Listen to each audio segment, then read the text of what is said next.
IFM News. IFM News. IFM News.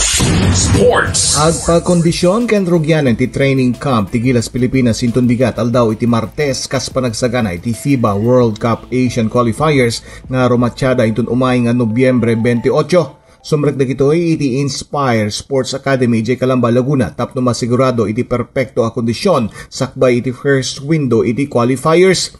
Makaduan ni Gilas Pilipinas Head Coach Tim Cone ni Magnolia Head Coach L.A. Tenorio kas Assistant Coach tapno pagtulungan para iti game plan iti tropa.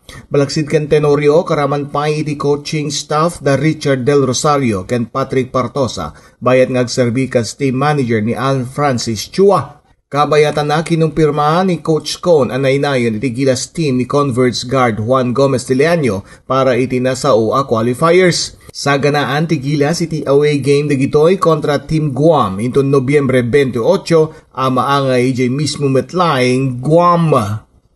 Para iti IFM Sports, dahito ni Idol Joey C. Tatak RMN. IFM News. IFM News.